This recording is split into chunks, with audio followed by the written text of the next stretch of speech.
वशिष्ठ आशुलिपि अभ्यास 3 और 4।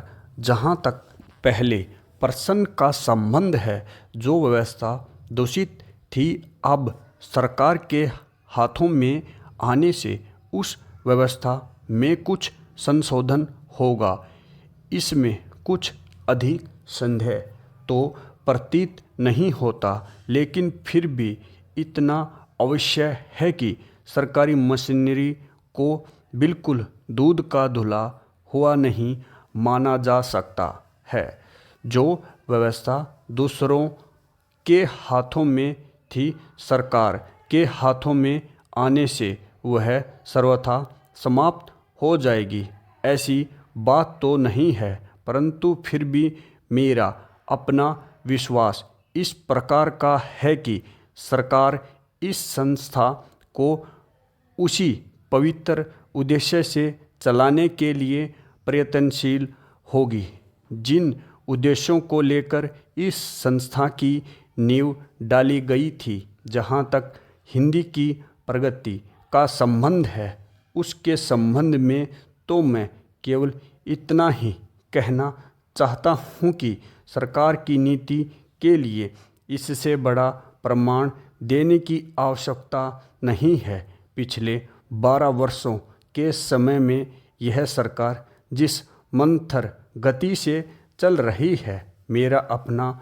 अनुमान है कि हिंदी साहित्य सम्मेलन को अपने हाथ में लेने के पश्चात यह सरकार कहीं उसी प्रकार की दुर्बलता और प्रमादी नीति का हिंदी साहित्य सम्मेलन के जीवन में भी प्रवेश न करा दे।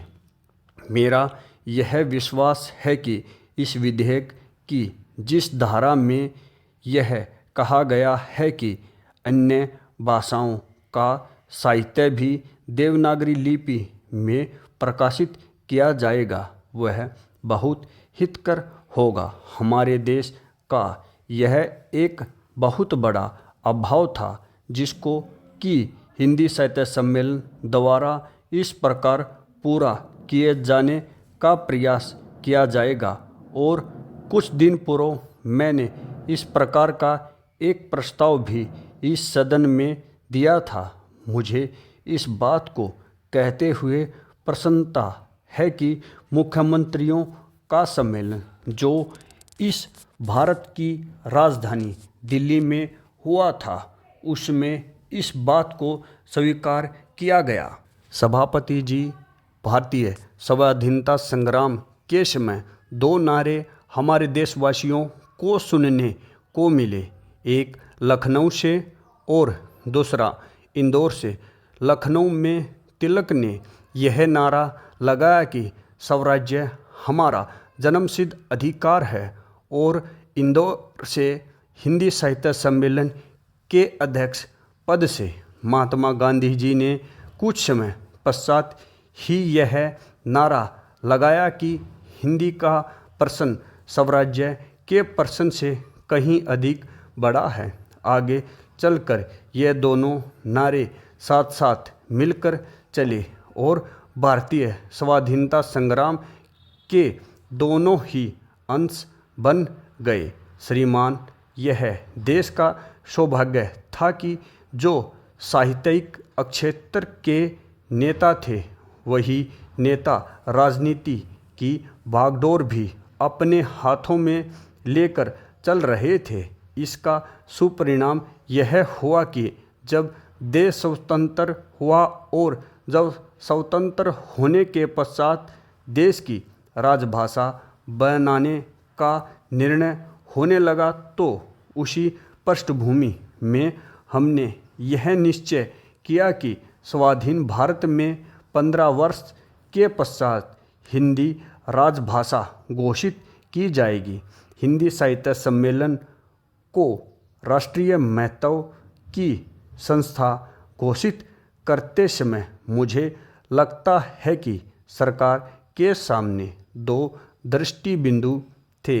एक तो इसलिए उन्होंने यह मार्ग चुनना स्वीकार किया कि हिंदी साहित्य सम्मेलन की प्रबंध समिति में इतनी अव्यवस्था फैल गई थी कि हिंदी साहित्य सम्मेलन अपने मार्ग से और अपने उद्देश्य से भटक गया था।